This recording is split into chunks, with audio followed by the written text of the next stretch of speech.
Olá, pessoal! Que bom estar de volta com o nosso programa Sim para a Literatura, nesses tempos de pandemia, e poder contar com a sua companhia. Deixe a Estação das Flores colocar leveza na sua vida, se acomode na poltrona e curta junto comigo.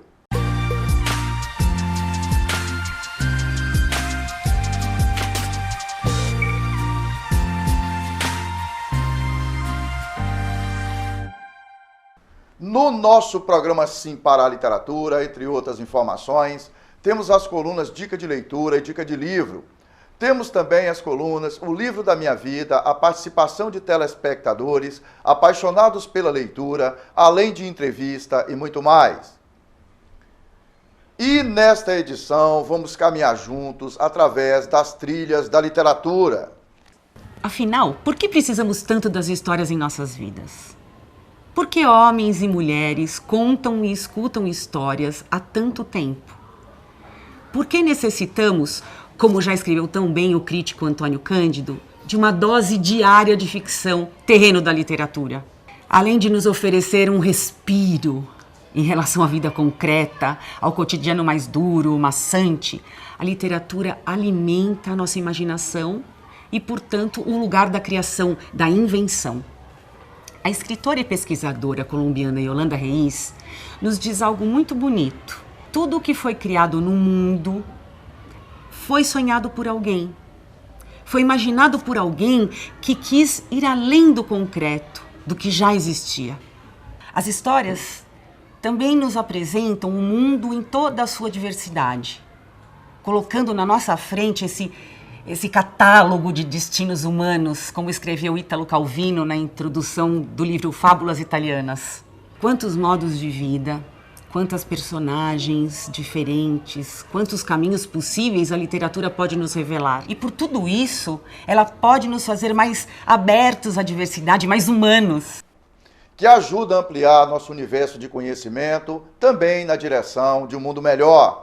A literatura nos ajuda a ter leituras diversas sobre o mundo, sobre a nossa realidade e nos ajuda a projetar um mundo melhor. E expandir o universo do nosso pensamento. É essencial o hábito de ler, que para alguns pode parecer até meio clichê o que eu estou falando, mas você ler vai te abrir outros horizontes. Eu acredito que não só em questão de contextualizar melhor, mas em questão de você saber o que você está escrevendo, o que você está passando para os outros, e você poder articular, entendeu, o que você está falando. Porque não adianta você ir e falar e não ter como provar. E os livros, eles te mostram outro mundo. E para nos ajudar a instalar mais uma luz no fim do túnel da nossa esperança, para a entrevista dessa edição, nossa convidada é Eliane Bravo. Eliane é professora da Rede Pública Municipal e trabalha nos municípios de Linhares e Soretama, que ficam localizados aqui na região norte do Espírito Santo. Uma professora que tem o prazer pela leitura e que dedica boa parte do seu tempo para desenvolver projetos de incentivo à leitura para seus alunos. Essencial! Leiam com seus filhos. Instruam no caminho da leitura, os professores tenham esse prazer em tirar ali o seu momento de ler em voz alta, de fazer esse acompanhamento com o seu aluno e levá-lo para o mundo da leitura. Porque por meio da leitura, nós conseguimos, nesse mundo tão crítico, levar os nossos alunos a analisar o seu ponto de vista, ser crítico, levar o nosso aluno a ler o mundo, porque leitura não é só para você ler um pedaço de papel, uma folha, não. É você saber interpretar o mundo, é você compreender e ganhar asas e voar pelo mundo. Então leiam e incentivem seus filhos, seus alunos ao mundo da leitura, porque você criará ali um cidadão excelente por meio de interpretação, por meio de criticidade, que é o que nós precisamos hoje, de cidadãos críticos e que saibam do que estão discutindo e se relacionar no mundo que nós vivemos hoje, né, respeitando cada um dentro das suas necessidades. Nós precisamos de mais professores que incentivam esse hábito em sala de aula, ou até na escola. Não precisa ser um professor de língua portuguesa. Nós precisamos de mais professores, porque a leitura modifica a nossa vida. né? Ela faz a gente ter uma visão diferente de mundo, humaniza, de fato, para aquelas pessoas que vivem a leitura que elas fazem. É seguindo juntos com esse encantamento pelo universo da literatura que finalizamos a primeira parte dessa edição do nosso programa Sim para a Literatura. Daqui a pouco a gente volta.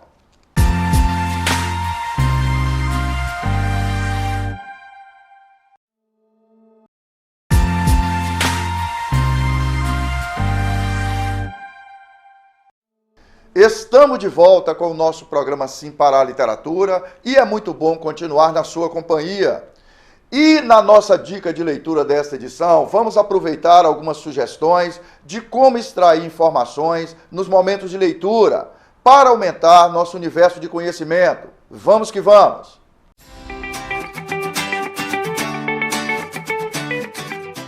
A primeira dica é para melhorar o seu vocabulário a partir das suas leituras. Na minha opinião, ler muito é o melhor jeito de você melhorar o seu vocabulário, porque você está entrando em contato com várias palavras diversas e dentro de contextos. Então, por exemplo, se você pegar um dicionário para ler, nunca vai ter o mesmo efeito de você pegar um texto completo, coeso. O simples ato de ler textos diversos sobre temas diversos, com objetivos diversos, já vai te botar em contato com essas palavras. A segunda dica é anotar coisas que te chamam a atenção num livro que você está lendo e tentar analisar o porquê daquilo funcionar naquele livro. E a terceira dica também tem a ver com anotar coisas que te chamaram a atenção no livro, só que de um jeito mais micro, vamos dizer assim. Marcar frases em que você percebeu algum simbolismo ou algum jogo linguístico que o autor fez, alguma transição entre cenas que você achou muito boa, alguma metáfora específica que você achou que resumiu muito bem a situação do personagem sem precisar de 1 milhão de explicações. Na nossa coluna Dica de Livro desta edição, vamos seguir as sugestões de Winnie Pereira para adquirirmos livros para uma ótima leitura e compartilhar essas experiências com familiares e amigos. Pode rodar a dica.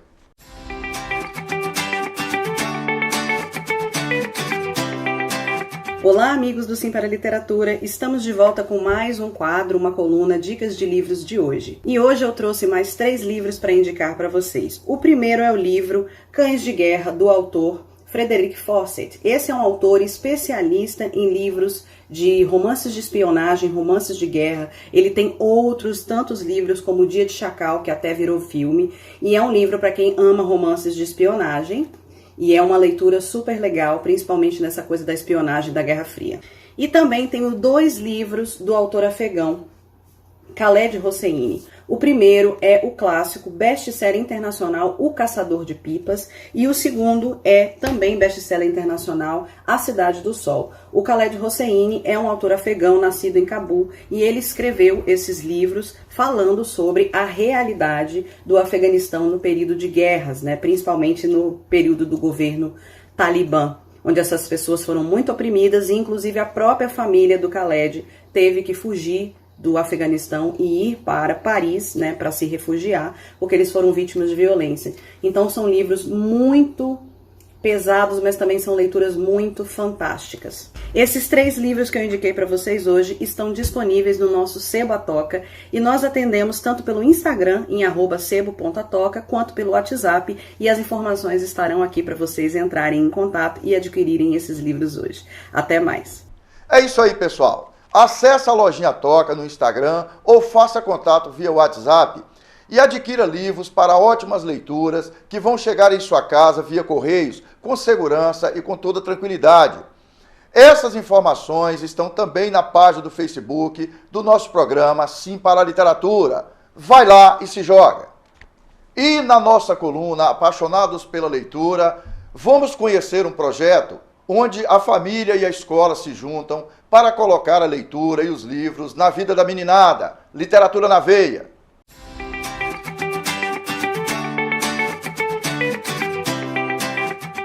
Aos 15 anos, o lugar preferido de Marina é uma biblioteca. É aqui que ela viaja, consegue informações e amplia seus conhecimentos. Desde pequena eu sempre fui em biblioteca, sempre adorei, via todos os tipos de livro e Eu acho o máximo, me interesso por todos. Mas para chegar a esse ponto, foi preciso o empenho dela e também da mãe.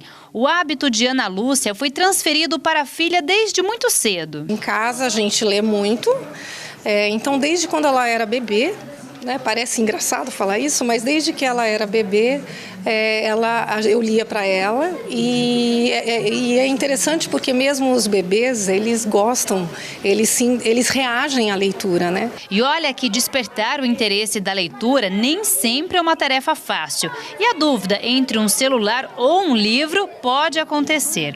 Para essa coordenadora pedagógica, a receita da Ana Lúcia é a que dá certo. Quanto mais cedo incentivar a leitura, melhor é. Existem, que eu gosto de chamar de rituais de leitura, que as famílias, né, os pais podem fazer com as crianças. Então, é muito próximo também do que a escola faz e mais que ajudam aí, cooperam, facilitam esse trabalho de formação. Então, ler para as crianças diariamente, e se envolver com a leitura, trabalhar, ter um contato afetivo com a leitura. Você encanta o leitor a partir do momento que você se encanta primeiro. O ambiente escolar tem o dever de estimular toda e qualquer informação.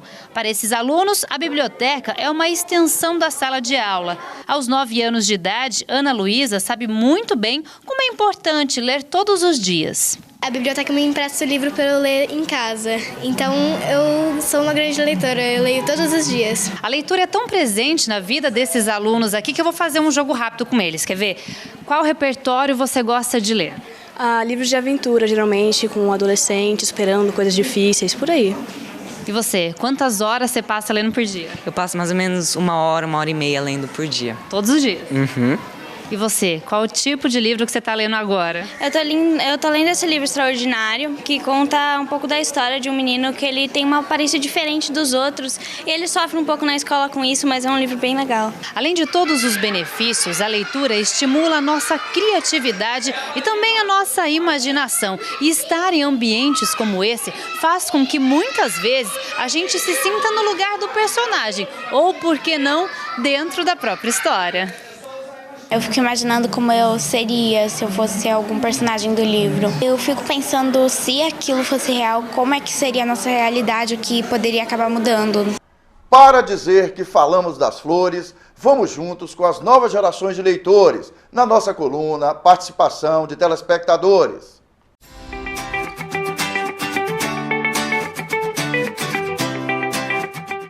Para mim, a importância da leitura é aumentar o seu vocabulário. Quanto mais você conhece palavras novas, mais facilita nas interpretações de texto, nos argumentos, no seu conhecimento, na ortografia e também no seu vocabulário. Então, no dia a dia a importância da leitura é que, além de você aprender algumas coisas assim, então ajuda também na escrita, na leitura, até mesmo no jeito de você se expressar com as outras pessoas. Aprende também muitas palavras novas, palavras diferentes que você não vê, também você aprende o significado. Então, a leitura deixa você preparada para muitas coisas. É saboreando esse universo prazeroso da literatura que finalizamos a segunda parte desta edição do nosso programa Sim para a Literatura. Daqui a pouco a gente volta.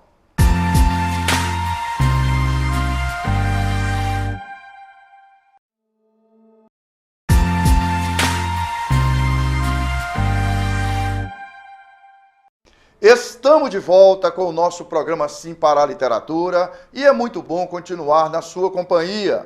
E vamos juntos para a entrevista com Eliane Bravo.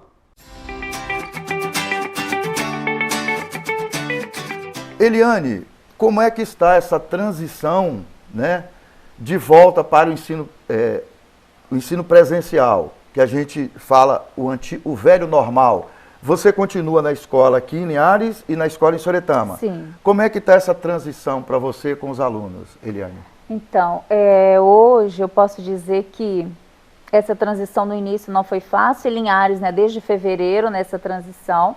Começamos em fevereiro, aí parou em março novamente, aí voltamos em maio novamente. Foi um período que o número de casos subiu muito, né? De casos de Covid, né? Isso. Fala, Eliane. Em Soretama voltamos presencial com eles agora em julho. Nesse período, então, entre esse remoto e esse presencial, essa transição não foi fácil. Por quê? Os nossos alunos, querendo ou não, alguns argumentavam, não era momento de voltar, não é hora ainda. Mas se nós formos analisar, era hora sim, porque eles perderam muito estando em casa. E você analisa isso quando eles voltam. A dificuldade da situação das próprias famílias, né? Também, Eliane? a dificuldade em relação à própria família. A família no sentido da condição socioeconômica, de às vezes não ter internet em casa, essas coisas assim, né? Principalmente esse fator. Internet faltou tanto para o profissional quanto principalmente para o aluno. O aluno em casa, sem internet, sem celular, porque o pai sai para trabalhar, então ele levava o seu aparelho. E como que você dava assistência via grupo? Então os grupos nós atendíamos frequentemente, por exemplo, uma sala de 20, 8, 10 você conseguiria atender. E os seus outros 10, como que ficaria? Ficavam, né, querendo ou não, no prejuízo. Então esse retorno foi essencial, importante para isso. E você viu também a dificuldade deles quando eles retornaram, de reconhecer as letras, de voltar àquele ambiente, aquela ambientalização, a sua leitura, a sua escrita. Você viu a diferença? Porque querendo ou não, parou. Posso dizer que em certa parte parou. Eles podem ter tido outros tipos de aprendizagem, maior convivência em família, maior aconchego, né? O pai ali conseguia acompanhar no dia a dia o seu filho ali, mas em questões de educação teve um prejuízo. Como é que você percebe agora, Eliane, a questão da socialização dos alunos? Como é que é o comportamento deles ao retornar para a escola, na aula presencial, e o reencontro com os coleguinhas? A maioria super satisfeitos. E já querem, né? Mas não pode. Mas chega assim, ai tia, meu colega, já querem abraçar, ainda tem a questão da necessidade do distanciamento e tal, né? Ainda temos essa questão, ainda o distanciamento das cadeiras, das fileiras, ou da disposição da sala, né? Para estar atendendo eles, as máscaras, o álcool, gel, todo esse procedimento, né, do protocolo está sendo seguido à risca. Mas eles, se por eles estavam abraçando, estavam fazendo a farra, porque eles gostam. Aí você tira um ou outro que por causa, assim, se acostumou às vezes, aí ele volta ainda mais espaçado, mas outro, a maioria não, a maioria já está feliz e fala, tia, já era para ter voltado antes. É que para a criança ainda não tem essa percepção muito nítida, né? Por exemplo, das perdas na família, né? De ter morrido pessoas, por exemplo, na vizinhança. A criança não sente muito isso igual a gente sente, né, Eliane? Graças a Deus que não, né? Eu posso dizer, ainda bem que não. Porque o emocional deles nessa situação, em outras situações, já ficaram assim, podemos dizer, meio que abalados, né? Ter ficado em casa, presinhos, não poder ir à escola. Tenho relatos, eles mandam mensagem, áudio, ai tia, que bom que a escola voltou, porque ficar em casa não estava sendo bom. Talvez a criança que perdeu um ente querido, um tio, uma tia, às vezes o pai ou a mãe, vai sentir falta depois, né, Eliane? Mais para frente, né? E essa questão até porque no curto prazo, às vezes a própria família dá um jeito de apaziguar, né? Ali, de colocar a criança no aconchego, né? E falando nesse assunto, é bom tocar, é onde nós também começamos a trabalhar com eles o socioemocional. A volta também não foi de qualquer forma, a volta foi com uma conversa, foi com uma dinâmica, tocamos nesse assunto das percas que a pandemia nos trouxe. No início até comecei a trabalhar um projeto com eles sobre o socioemocional, onde eles escreveriam como eles estavam se sentindo quando estavam em casa, como eles se sentiram quando voltaram e se houve percas, como que eles, né, relacionaram isso. Eu tive alguns alunos que perderam, algumas pessoas queridas, né, próximas a eles, outros não. Alguns que pegaram, né, e ficaram ruins, pai, mãe, e se recuperaram. Então, alguns eles têm esse sentimento, se expressaram, né, falaram como que se sentiram. Alguns foi tranquilo, outros você pode analisar que eles ficaram um pouco abalados. Muitas vezes a criança perde um ente querido, exatamente aquela pessoa com quem mais a criança tem apego. Sim. Por exemplo, perder a avó, aquela vovózona, né? Sim. Que faz aquele bolo caseiro, que a criança vai lá comer, né? E alguns perderam justamente essa falta eles vão sentir talvez no longo prazo, né, Eliane? Isso. Ô, Eliane, você tem uma prática, né, como professora, de desenvolver projetos de incentivo à leitura nas escolas, né? Nós já conversamos sobre isso aqui, tanto na escola aqui de Linhares quanto na escola de Soretama. Você já até nos visitou em Soretama. Já fizemos parte de algumas ações, né, que você coordenou. Esse hábito da leitura para a criança ajuda a criança nesses momentos?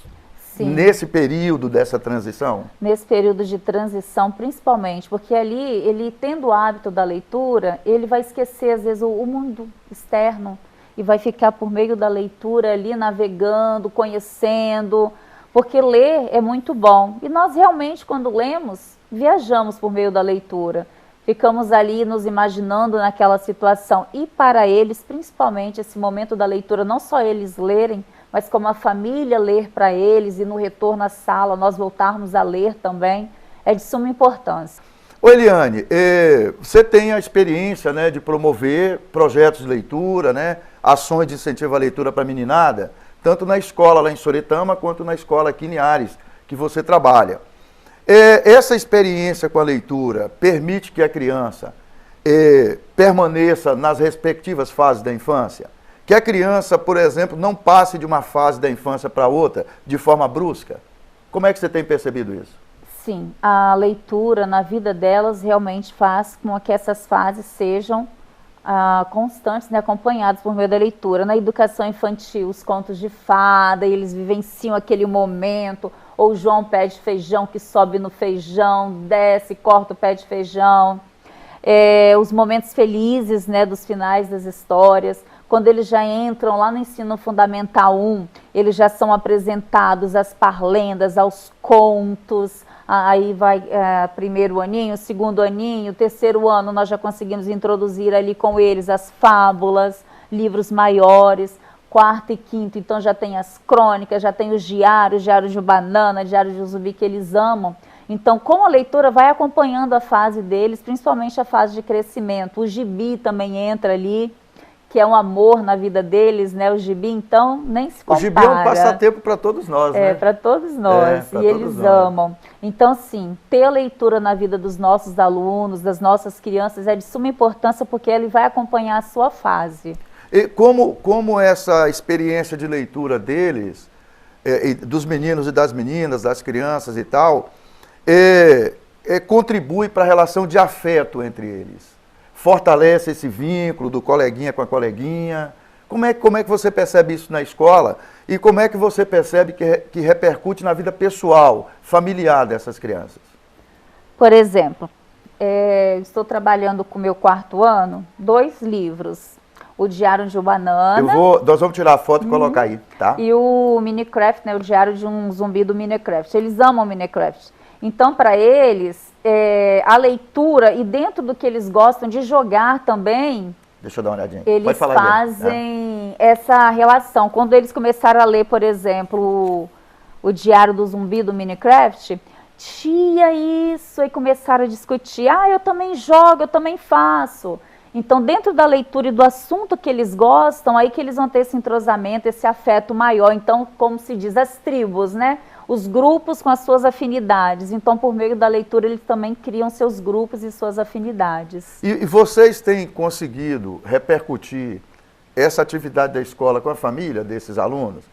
Tem aproximado a família da escola? Claro, né, Eliane, considerando as particularidades da pandemia e tal, só que você já tem alguns anos que você vem fazendo esse trabalho, né? Isso está repercutindo no comportamento da família? Repercute, principalmente quando, mesmo com essa situação da pandemia ou antes, quando nós trabalharmos bem, a família acompanhava, eles levavam livro para casa, tinha um caderninho, a família anotava junto com eles faziam leitura para a família.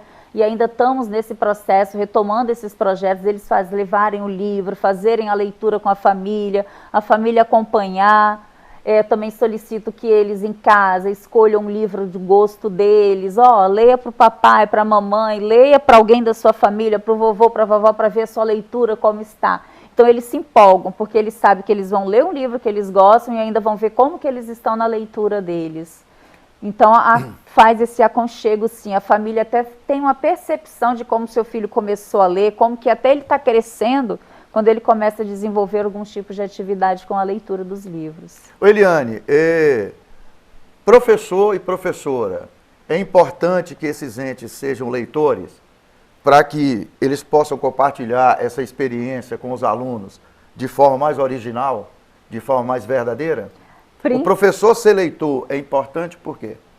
Porque é demais, né? Como que eu, professora não leitora, vou indicar um livro para o meu aluno e falar para a família que ele precisa ler. Então, para nós, ser leitor é de suma importância, e por prazer, não é por obrigação, não. Porque ler um livro é muito prazeroso. Então, se eu leio, eu sou uma leitora prazerosa, quando eu for ler para o meu aluno, eu vou ler com emoção, eu vou ler com entonação, com amor. Não aquela leitura vaga, corrida, que não tem entonação, não tem amor, não tem... Você não vivencia a leitura junto com o aluno. É compartilhar experiência vivida, compartilhar, né? Que é muito mais verdadeiro. E outra coisa, a criança, o pré-adolescente, o adolescente, ele percebe quando a gente está sendo superficial. Ou como? Não é? Logo na leitura, tia, eu amo quando você lê daquele jeito. Porque, tia, aconteceu alguma coisa com você hoje, porque você não leu daquele jeito que você gosta, eles percebem. E ser professor hoje em dia e não ser leitor é impossível, você precisa ser leitor, porque antes de você, por exemplo, indicar um livro para o seu aluno, você precisa ter lido o livro antes. Você precisa ver as particularidades daquele livro, ver se realmente ele se encaixa para você emprestar para o seu aluno, naquela faixa etária. Então você precisa. E para você lê-los, você precisa ter prazer. E a gente não, como professor, né, Eliane, eu vivenciei essa experiência já há algum tempo, a gente não precisa cobrar, receber hora extra para ter a experiência de ler em casa, fora do horário de trabalho. É encontrar um prazer de ler mesmo. Até porque o professor que lê, a professora que lê, ele chega numa faixa etária da própria vida dele, que ele vira pai e ela vira mãe. Então você vai reproduzir essa experiência com seus próprios filhos, que isso vai repercutir no desempenho dele na escola, né? Isso é verdade. Eliane, muito obrigado por ter vindo mais uma vez. Eu que agradeço. Tá bom? Obrigada, Pereira. E vamos juntos para a nossa agenda literária.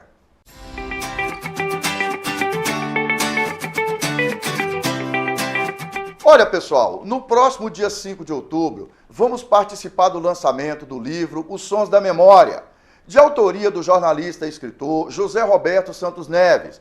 Um trabalho de pesquisa que conta parte da história da música que foi produzida nas últimas décadas aqui no Espírito Santo. Uma leitura crítica de 40 discos que marcaram época na música do Espírito Santo. O lançamento será no auditório do Titanic, em Vila Velha, porém quem não puder estar presente poderá acompanhar em tempo real pelo YouTube da editora Cândida. Este livro tem 464 páginas, foi selecionado pelo edital da Secretaria de Estado da Cultura e a ideia é promover uma viagem pela discografia da música do Espírito Santo, mostrando a diversidade e a riqueza da MPB produzida no nosso estado. Nesse belíssimo trabalho de pesquisa, José Roberto destaca a atividade musical de ícones do nosso cancioneiro, um trabalho primoroso de pesquisa com refinamento desse conhecido autor.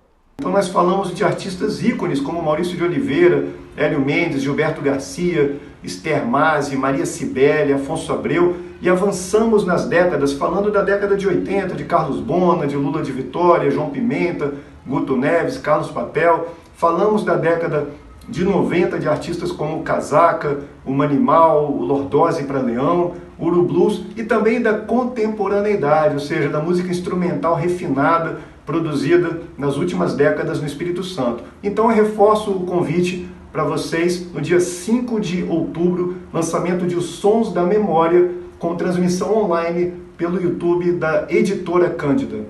Então, pessoal, o lançamento acontece na terça-feira, 5 de outubro, no Titanic, que fica no município de Vila Velha, na região metropolitana de Vitória, aqui no Espírito Santo. Vale a pena conferir literatura da melhor qualidade.